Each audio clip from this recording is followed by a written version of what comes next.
Viernes 24 de enero de 2025. Bienvenidos a Al 24 News. Vamos con los titulares. Brutal agresión del ejército de ocupación sionista en Cisjordania ocupada. La ONU llama a una rendición de cuentas por las masacres.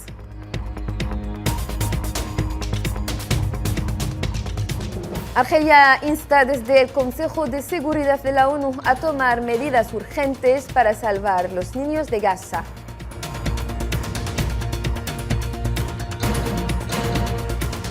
El presidente ruso Vladimir Putin se declara abierto a dialogar con el nuevo presidente estadounidense Donald Trump.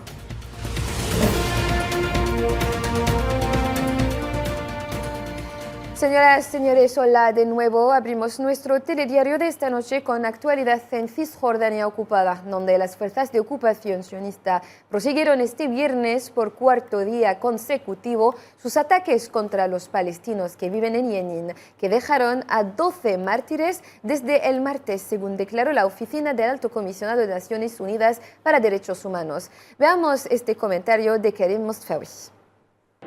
Mientras se aplica en la Franja de Gaza la primera fase del acuerdo de alto el fuego, la entidad sionista lleva a cabo una operación destructiva en Cisjordania ocupada, en medio de un fuerte despliegue de sus fuerzas de ocupación, entre matanzas arbitrarias, la demolición de viviendas y la destrucción de infraestructuras clave en distintas localidades de la ciudad de Jenin. La ocupación sionista sigue intensificando su bárbara agresión contra los indefensos palestinos por cuarto día consecutivo, mientras la ONU advierte del deterioro del sector sanitario de la zona a causa de esta bárbara agresión. La Oficina del Alto Comisionado de las Naciones Unidas para los Derechos Humanos indicó este viernes que el balance de los palestinos que cayeron en mártires desde el pasado martes ascendió a 12. OCHA informa que el hospital gubernamental de Jenin permanece desconectado del agua y la electricidad, y el acceso es extremadamente difícil debido a los daños en las carreteras. Nuestra oficina ha verificado que al menos 12 palestinos han muerto y 40 han resultado heridos por las fuerzas de seguridad israelíes desde el martes. La mayoría de ellos, al parecer, por balas. Entre los heridos hay un médico y 2 enfermeras, según la Media Luna Roja Palestina. El portavoz de la Oficina del Alto Comisionado de las Naciones Unidas para los Derechos Humanos denunció asimismo la reciente escalada de violencia en la zona, advirtiendo de que lo que está ocurriendo en la Cisjordania ocupada podría afectar al alto el fuego en Gaza, un acuerdo alcanzado tras 15 meses de una guerra genocida sin precedentes. También nos preocupan los repetidos comentarios de algunos funcionarios israelíes sobre planes para ampliar aún más los asentamientos en una nueva violación del derecho internacional. Es muy preocupante que lo que está ocurriendo hoy en Cisjordania pueda repercutir en el alto al fuego en Gaza. Es imperativo que el alto del fuego en Gaza se mantenga. También es imperativo que Israel cese todas las actividades de asentamiento y no traslade a su propia población civil a los territorios que ocupa. El vicegobernador de Jenin, Mansour el-Saadi, ya había advertido ayer jueves de un plan militar sionista que pretende llevar a cabo una invasión a gran escala en el campo de refugiados de Jenin, en el norte de Cisjordania ocupada, comparando esta posible operación con el genocidio que la entidad sionista llevó varias semanas perpetrando en el norte de Gaza. Y tratándose de la Franja de Gaza, el coordinador humanitario de la ONU para los territorios palestinos ocupados, Mohamed Hadi, declaró ayer jueves que la falta de financiación podría afectar a la capacidad de la ONU para mantener los flujos de ayuda humanitaria en Gaza. Ello en una entrevista que efectuó el responsable onusiano con la agencia Reuters tras haber regresado del enclave palestino.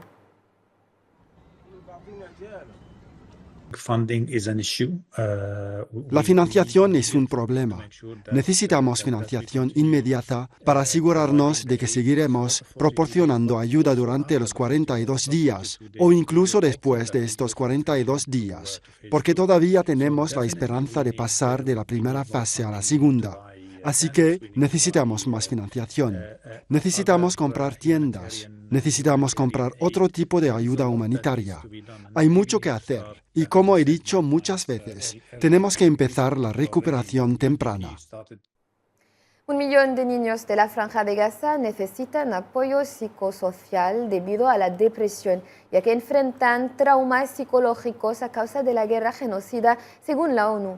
En su informe, el secretario adjunto de Asuntos Humanitarios de Naciones Unidas, Tom Fletcher, denunció ayer jueves el asesinato de más de 1 millón de niños, o mejor dicho, miles de niños durante los 15 meses de guerra en Gaza, suponiendo que 17.000 de ellos viven separados de sus familias.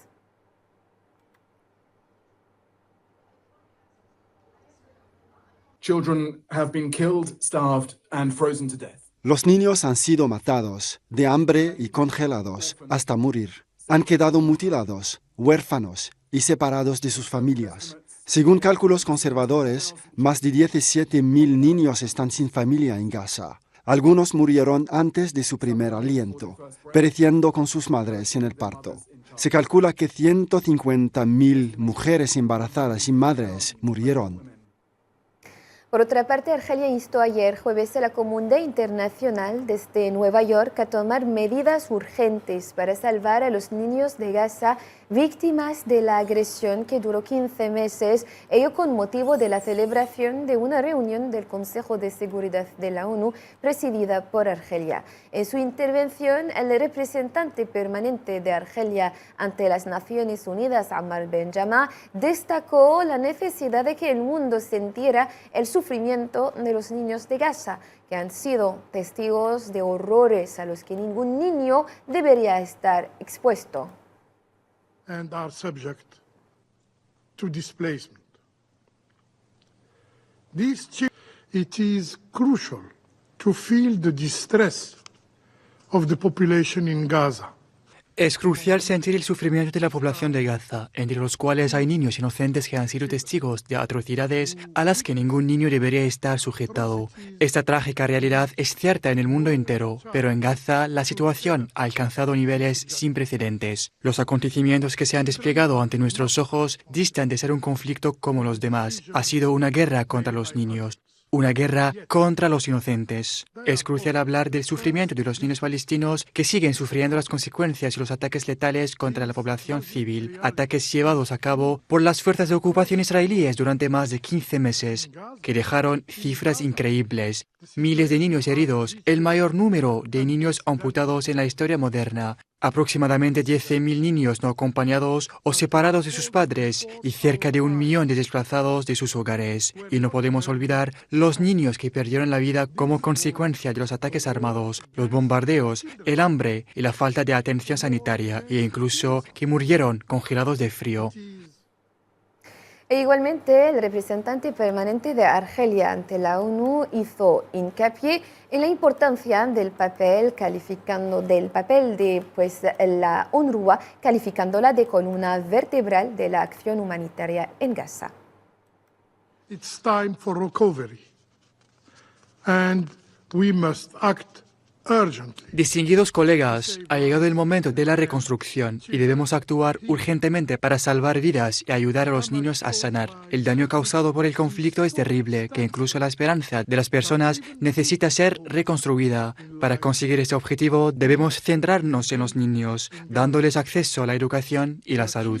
Más de 650.000 alumnos están sin escolarizar y más del 88% de las escuelas requieren o bien reconstrucción total o reparaciones importantes. Distinguidos colegas, permítanme dejar algo claro, que superar estos desafíos requerirá la movilización de la comunidad internacional. A este respecto, la UNRWA, columna vertebral de la acción humanitaria en Gaza, es vital, sobre todo en materia de salud y educación. Esta agencia es indispensable e instituible. Atacar a la UNRWA en este crítico momento socava los esfuerzos de reconstrucción y amenaza la presencia de los palestinos en su tierra. Seguimos con actualidad en Palestina ocupada. Abu Ubaida, portavoz de las brigadas Al-Qassam, anunció los nombres de las prisioneras que se supone que serán liberadas como parte del lote programado para mañana sábado y que será entregado a los mediadores un día antes del proceso de liberación.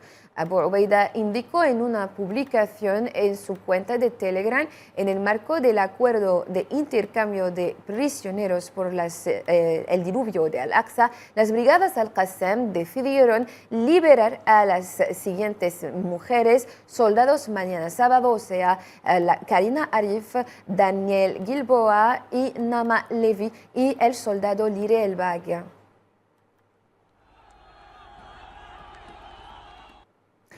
Seguimos en la región, en el Líbano, más precisamente a donde se extiende la guerra genocida sionista. Hoy el ejército israelí penetró en las afueras de la ciudad de Aitarun, al sur del Líbano, y quemó varias casas ahí. Según la Agencia Nacional de Noticias del Líbano, una patrulla del ejército israelí penetró en el barrio de Az-Zakak, en la ciudad de Aitarun, donde llevó a cabo operaciones de demolición e incendio de varias viviendas. También penetró por la noche en la ciudad de Az-Zakak, en la provincia de Aitarun, Kantara, el Janubiyya, y quemó varios coches y destrozó la mezquita de la ciudad. Y esta mañana las fuerzas israelíes llevaron a cabo un bombardeo muy violento en la ciudad de Rabtalatin, en el sur del país.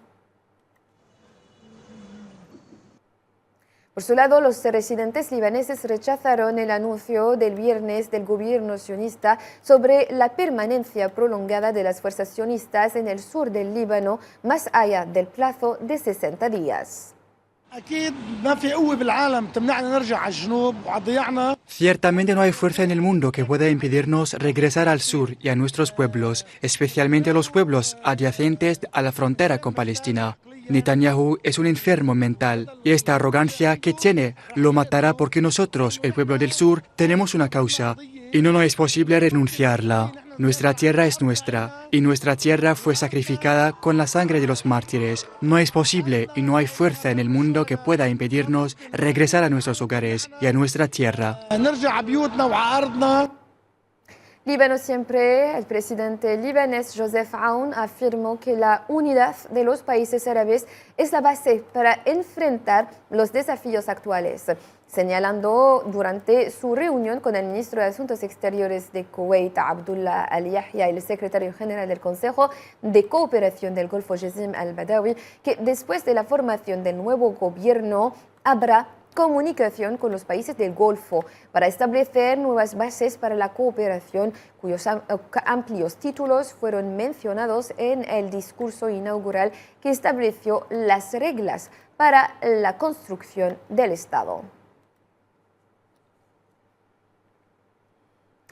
En Siria, la alta representante de la Unión Europea para Asuntos Exteriores y Política de Seguridad, Kaja Kallas, indicó que el levantamiento de las sanciones europeas contra Siria depende de las medidas que adopte el gobierno interino en Damasco. Así lo afirmó Kallas en una entrevista realizada por la agencia turca Anadolu antes de su visita programada a Turquía el viernes para abordar los acontecimientos regionales y las relaciones entre Turquía y la Unión Europea. En la contienda ruso-ucraniana ahora, el ejército ucraniano informó este viernes que sus drones atacaron instalaciones petroleras en la ciudad rusa de Ryazan y una planta de producción de microelectrónica en Briansk. En un comunicado, el ejército indicó que las instalaciones atacadas estaban relacionadas con el suministro al ejército ruso.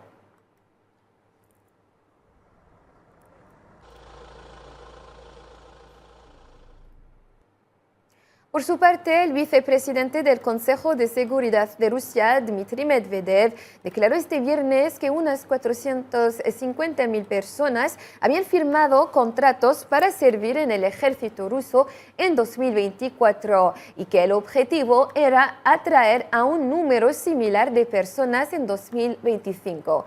Medvedev declaró en la misma publicación en su cuenta oficial de redes sociales que más de 40.000 personas también se habían unido a brigadas de voluntarios y se habían ido a luchar en Ucrania en 2024. В среднем более 1000 контракт о прохождении военной службы El contrato para el servicio militar ascendió a unas 45.000 personas. Además, más de 40.000 de nuestros ciudadanos se unieron a las formaciones de voluntarios y se encuentran en la zona de operaciones militares.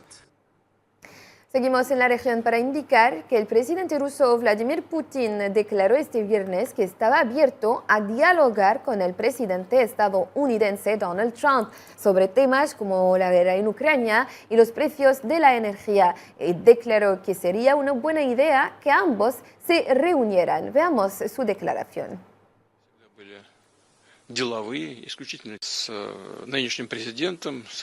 Con el actual presidente de los Estados Unidos siempre he tenido relaciones comerciales, exclusivamente comerciales, pero al mismo tiempo pragmáticas y de confianza. No puedo estar en desacuerdo con él en que si él fuera presidente, si no le hubieran robado la victoria en 2020, tal vez no habría habido la crisis en Ucrania que surgió en 2022. En esta misma ocasión, el presidente ruso indicó a la televisión que la cuestión de negociar con Ucrania se complicaba por el hecho de que su presidente Volodymyr Zelensky había firmado un decreto que le impedía mantener conversaciones con Putin. Siempre hemos dicho, y quiero enfatizarlo una vez más, que estamos listos para estas negociaciones sobre la cuestión ucraniana, pero también hay cuestiones que requieren una atención especial. Por ejemplo, como ustedes saben, el actual jefe del régimen de Kiev, cuando todavía era un jefe de Estado bastante legítimo, emitió un decreto prohibiendo las negociaciones. ¿Cómo se pueden reanudar ahora las negociaciones si están prohibidas? En el resto de Europa, los partidarios del candidato presidencial de extrema derecha, Călin Georgescu, marcharon por la capital rumana Bucarest este viernes, conmemorando el Día de la Unificación con manifestaciones y cánticos. Georgescu se unió a sus partidarios y bailó ahora una danza folclórica tradicional rumana que simboliza la unidad y el orgullo nacional.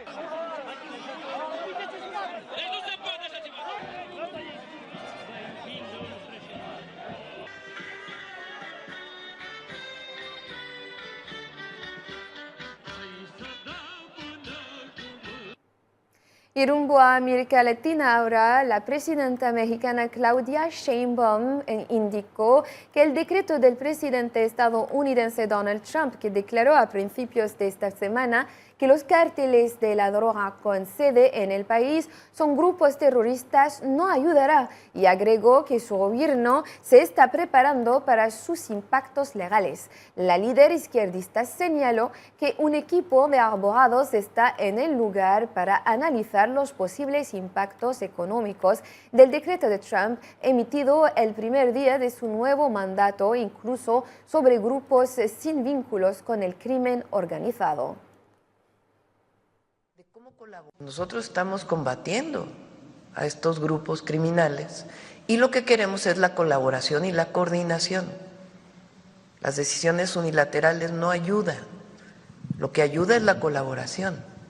Entonces lo que estamos haciendo es un análisis jurídico de qué implicaciones tendría para diversas organizaciones que no están vinculadas y que pudieran con esta decisión generar un problema económico, digamos, y en todo caso hacerle un planteamiento a Estados Unidos, que es lo que estamos trabajando, de cómo colaborar juntos. Señoras, señores, con esta noticia pues concluimos nuestra edición de esta noche. Gracias por su amable atención. Un saludo.